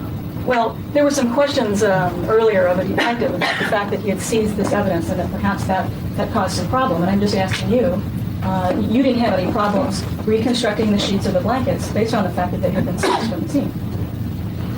Well, I wouldn't be able to place them on the bed if I didn't have them. Right. Okay. And you could place them on the bed in fairly accurate manner based on the photographs. Yes. Okay. Now you talked about some blood stains on the fitted sheet that are not shown in the photograph. And the photograph that was taken that day of the scene, correct? And you indicated that you thought that those might be transfer blood stains. Yes, ma'am. Okay. They also might have been caused by the fact that when they were removing Linda's body, that they rolled her over before they picked her up and removed her from the bed. Is that correct? Well, at least one of those stains apparently was, but then we have photographs taken of the bed after the removal of her body in which there are not stains that are now there. Okay. In fact, when you look at the photograph of the actual mattress, here in these photographs, you can see those blood stains that were caused when Linda was rolled over. Is that correct? There's some on the pillow as well. I can't say for certain how those got. Okay, but they do appear to be blood stains consistent with the stains on that sheet. I actually have not taken any time to really compare the mattress photographs to the sheet photographs. Okay. Is there any relevance to you in the fact that there are some blood stains on the other side of the bed caused by Linda's body being rolled over? As long as we can identify that those stains were not part of the shooting event, then it does not necessarily cause a problem. That is, one of the concerns in a reconstruction is that we do have changes in the evidence after the event that we're trying to reconstruct. And very often we don't know whether the condition of the evidence was caused by the event itself or by subsequent handling of the evidence. Okay. So if we can identify which stains were present as the part of the shooting event versus which stains have been added later, then it does not cause a problem. And it does not cause a problem in this case, correct? But when you look at the photographs here, it's clear that there aren't any stains there at the time that the bodies were found. That's clear. Okay.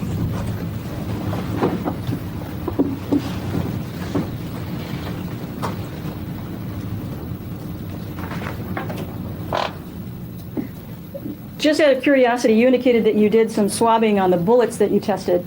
The one that was identified as bullet number 1 that was found on the bed, that was the bullet that went through Linda, you said was negative for blood. That's correct. Okay. Was there any significance of that to you?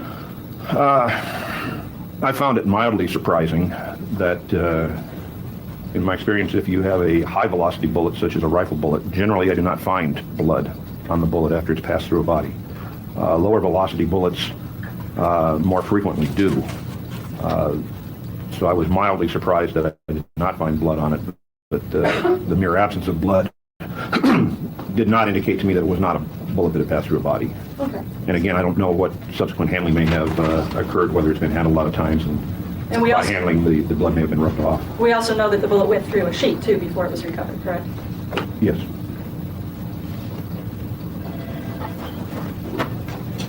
Now, with respect to the blood spatter that's on the side of the bed here, you indicated that you tried to put this sheet back on as close as you could to the photographs. If you could step down for just a second, sir.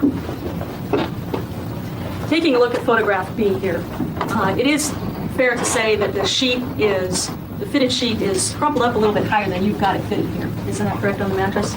Yes, that's good. It's fitted, it's up quite a bit.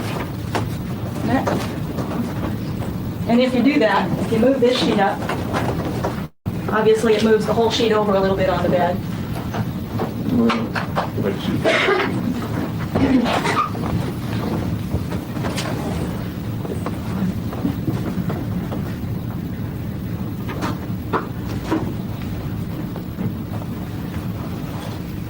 I'm not requesting that you try to do that at this time. I'm just asking you to... Oh, okay. It appears that possibly it should be moved slightly. These two spots here appear to be these two spots. This spot appears to be this spot. It's a little hard to tell exactly which is the edge of the mattress here. Okay. It's pretty close. I don't mean to put you on the spot. I just wanted to point out that you don't have it exactly as it was on the bed that morning. That's fair to say. No, I got it as close as I could. Okay, and when you have a blood splatter from someone who's been shot and from an exit wound, you would expect that there would be some directionality to that blood splatter. Yes, there is. In my experience, what you have is, as I indicated, would normally be a certain area of extremely small spatter, and then it would be like a cone of somewhat larger stains coming out. And that's not what you have on this sheet, is it? Yes, it is. There's directionality on that blood splatter? All right. I'm not sure exactly what you mean by directionality. Well, where's the cone? I'm sorry, if you could just stop picking up the sheet Okay, for a moment. I'm sorry. We can see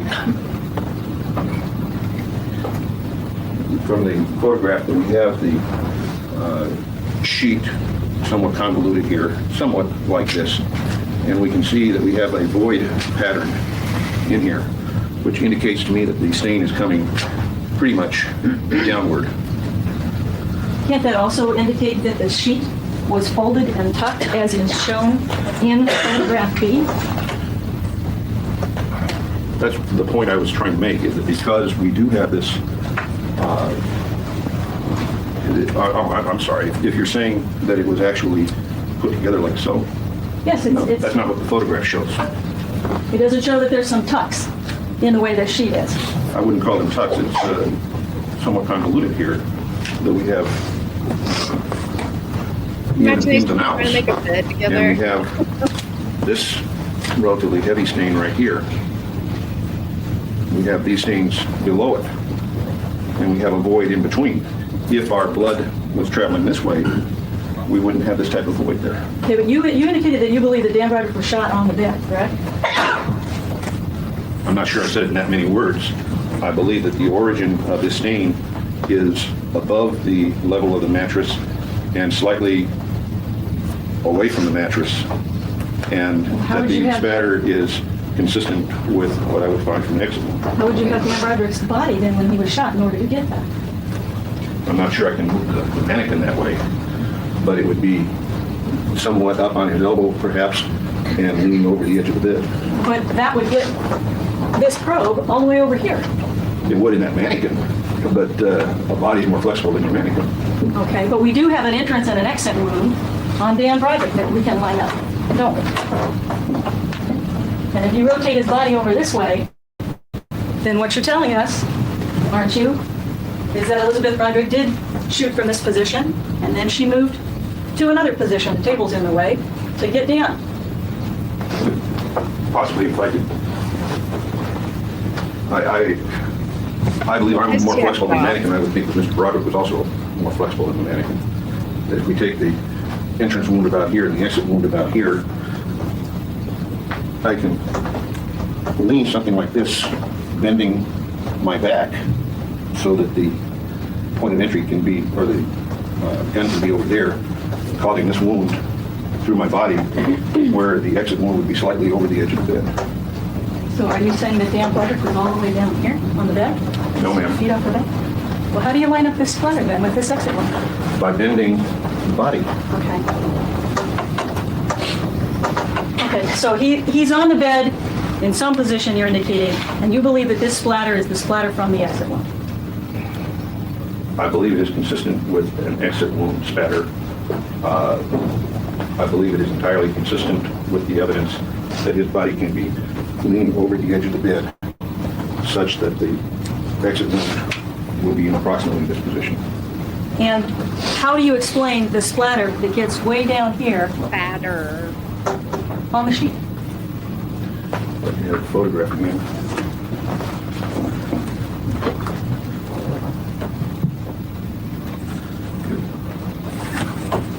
It appears that this stain here would correspond to this stain, which again is visible here, that, as you say, this is not exactly the same mattress. We don't have the same weight on the bed, but this stain is exposed to, as the sheet was on the bed, to this position here. The sheet is tucked up tight against the side of the bed, isn't it? It's Tight again is a relative term. It's fairly tight on the bed. It certainly appears that one can put one hand behind there without losing one's fingers. There's some give there. So you're saying that the splatter came from this direction to drop on top of the bed and wrapped around as a splatter onto the side of the bed? No, ma'am, that is not what I said. Okay. I said that the spatter pattern here, because it's both on the vertical and the horizontal, is consistent with a origin above the bed and slightly over the side of the bed. And that is consistent with the sheet being somewhat folded over so that we have the stains visible on the sheet where the sheet was exposed and where the sheet was overlapping somewhat, we have a void. Is it not also consistent with Dan Broderick after he's fallen off the bed, after he's been shot, after he's breathing up blood, to lift up, to look to see how Linda is, to check on Linda, and to cough and cause that spatter? Is that not also consistent?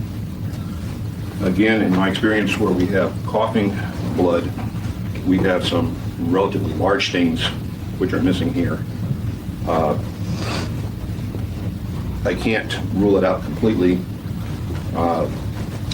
If that were the case, then it appears that he did not have any contact with the blood as he fell back down, pardon, any contact with the bed as he fell back down. There's no indications of any smears here on the side of the bed. I have tried to consider just how much he is tied up here with the bedding on the side. It sort of appears that the bedding has been pulled under his body. I can't really tell. If he were to lean up and cough, I'm not sure just how this bedding would appear. I have considered it. I can't eliminate it. Okay, so it is possible that he lifted up on both hands to check Linda, to look at Linda, and he coughed before he collapsed back down to the ground. I think that's possible. Well, you indicated that there would be different size blood drops from a cough. Aren't there different size blood drops here in this splatter? No, from a cough, we normally will get some stains that will be quite large. These are all ranging from, say, medium to small. How do you know some of his cough didn't become part of this large blood stain there? I don't see any indications of that within the area of the spatter pattern. That's about all I can say. This does appear to be a fairly consistent spatter pattern here. A question was asked of you with respect to Linda Broderick's pajama top. Again, you have no way of knowing exactly how her pajama top was positioned on her body at the time that she was shot. Is that correct? Other than the hole in the pajama top would line up with the hole in Linda's body. Yes, that the hole on the right side of her pajama top would line up with the injury wound on the left side of the chest. But that doesn't tell you anything with respect to what position Linda was in.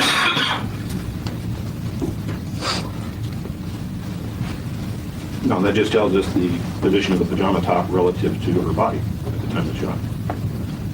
You are not disputing the fact that it was Elizabeth Broderick's gun that shot the bullets into these two people, correct? That's correct. And you're not disputing the fact that it was Elizabeth Broderick's bullets in the gun that shot these two people? No. I mean, you tested the bullets too, right? No, I relied upon Mr. Wolberg's examination. And you're not disputing the fact that it was Elizabeth Broderick's hands that were holding the gun when they got pointed at the bodies and shot at them, correct? No, I'm not disputing that. I'm not sure just how the physical evidence that we have would help us one way or the other with that, but my understanding of the facts is that that's a given. And you're not disputing the fact that 3 out of the 5 shots that went into Dan and Linda's body were fatal shots. Sorry, can I get that question again? Each one of the shots that hit Dan and Linda were in themselves fatal shots. You're not disputing that, right? I would rely upon the pathologist to tell us that. I'm not qualified to.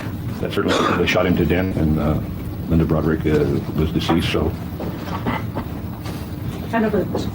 Your direct. Yes. Sir, you looked at did Mr. Broderick have any blood on his hands? No, sir, not based on police photos taken at the coroner's office. Okay. So as you were able to determine, there was nothing that indicated that he reached up and grabbed anywhere with his blood and left blood anywhere on his body. Is that correct, on his hands? That's correct.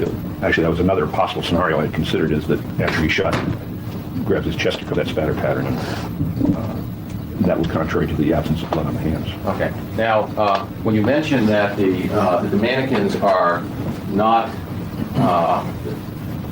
aren't people, obviously, when people lay down, not all the time are they stiff like a mannequin. Is that correct? I hope not. Okay. The district attorney, in fact, when they had the mannequin in this picture over it and had this aligned, they have the shot from Mr. Broderick coming way back here, didn't they? Yes, sir. Okay. So obviously, if you put him in a position where the district attorney put him in and said that because the mannequin is like that, that's where the body would have to be, you would not, the bullet would be from somewhere in the back of the room. Yes, sir. At least under theirs. Is that correct? That's correct. Okay. And also, obviously, even though I presume we're not getting over technical, but these probes are not in a position as, when you measure them, as the autopsy report. That's correct. Okay. Now, I take it even that when you take a probe, when you say it's hard to say what position is in, if somebody was to be, for instance, even sitting up and then starting to fall back onto the bed, they might be anywhere on that axis falling back on the bed when they're shot. Isn't that correct? Yes, sir. So it would be very difficult. You can't say that she was laying down on the bed or she was from a position in the bed where she is, because the body's obviously moved. Yes, sir. That's what I meant by fixed point, that the wounds in the body are not a fixed point because the body moves. Okay. So when we talk about fixed points, we're talking about the hole in the wall, the nightstand, something, for instance, solid that unless somebody... Even Betty's sitting there like, just stop talking. She's like, I paid money for this expert. Why? Why did I do that? Duh. I'm not making good decisions. I haven't made a good decision in the last 10 years. I don't know. All right, we're almost done. As soon as she recrosses, we're done. Unless there's an earthquake, those are the things that you presume don't move in a fixed point. That's true. Yes, sir. Okay. And I take it that that's one of the things that you considered in looking at the evidence, is that you had to consider that people, when they move, they can move their shoulders, they can, when they're lunging, they get in all different kinds of positions. Yes, sir. It becomes very difficult to determine trajectories based on injuries in the body alone. Okay, and when you talk about something being a cone, I think when there's a wound, an exit wound, you have the wound here, and a cone means that the blood pattern is going out in a cone. Is that correct? Yes, sir. It will generate from the point of the wound outward. Outward in all equal distance, just like a cone would. Just like, I mean, Not necessarily equally, but generally outward. So when you have somebody that's over in this position, you have a wound that, let's say, that's right here, the cone is going to come out from that wound. There's going to be a cone. Yes, sir. Okay, so that's why you can have somebody that's over the side of the bed, and you can see a spatter pattern all around. Is that correct? Yes, presumably there would have been a pattern on the floor and the carpeting as well. Okay, or if there was a wall right here, you might have seen the pattern on the wall. The blood is going to come to rest somewhere.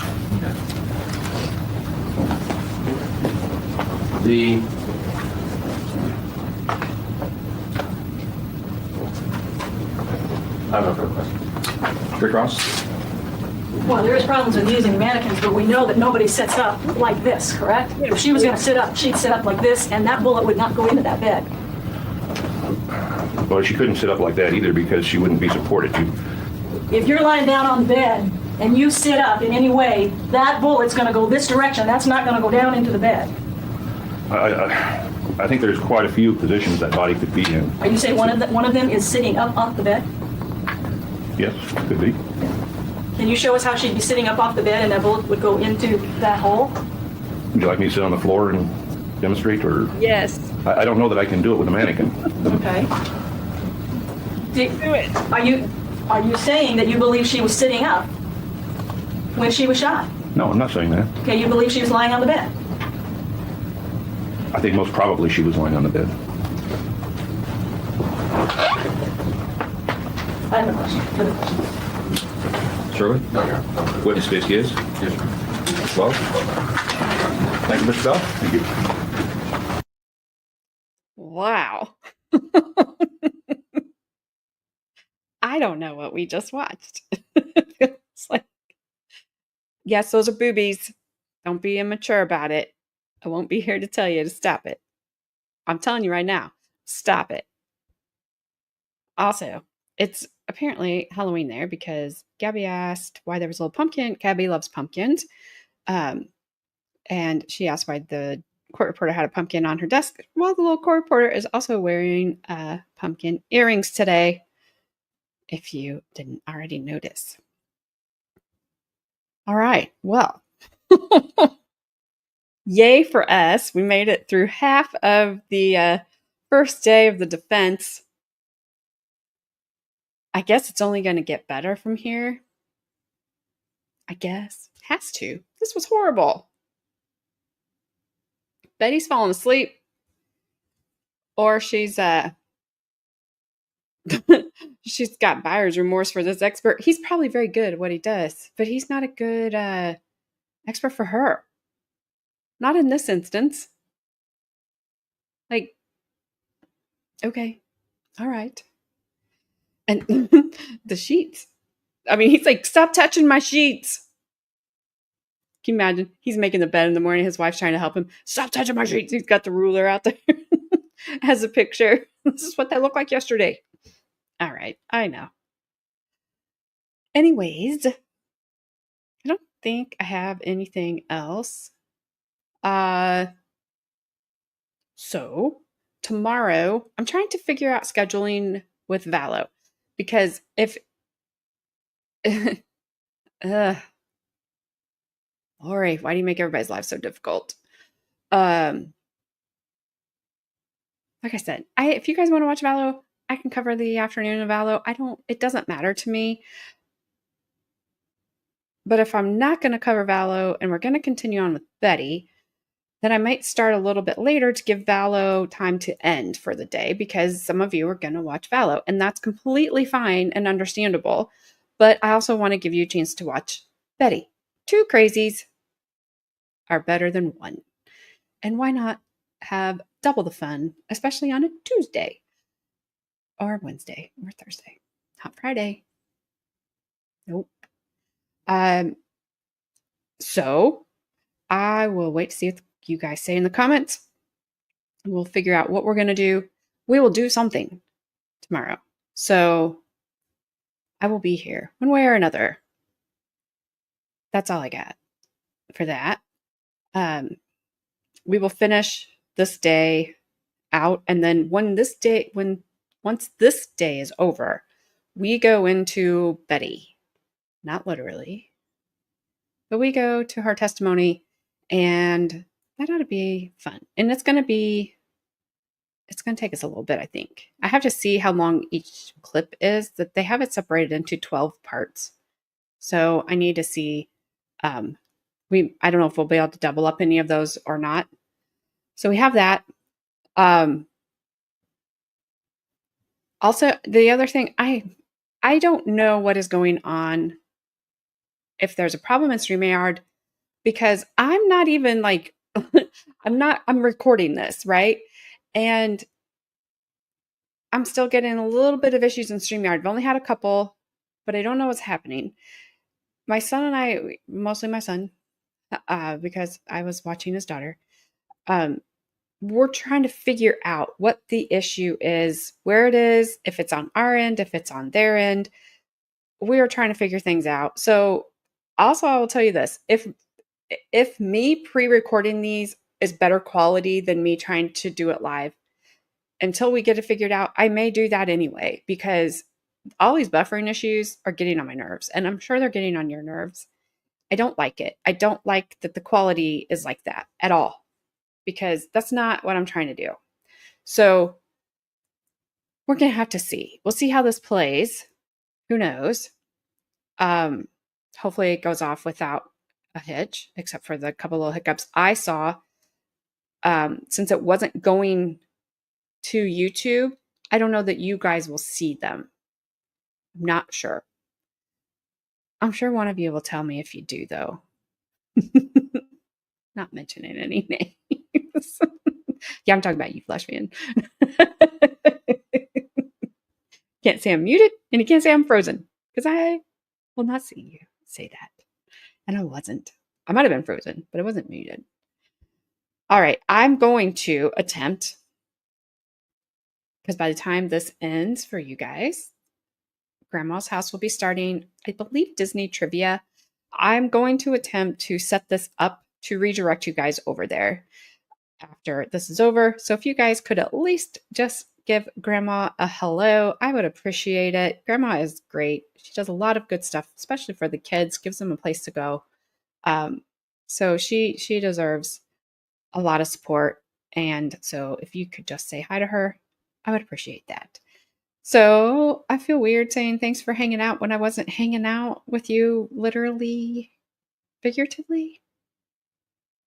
Whatever. I don't know. My brain is not working after all that arguing about sheets. We never heard about skid marks. Dang it. All right. So that's it for me. I will see you guys tomorrow. We'll figure out what we're doing, or I'll figure out what we're doing. I'll try. I can't promise you anything. I promise you nothing, except that I will see you tomorrow. I don't know what time yet. So there's that. And that's all I have. See you guys later.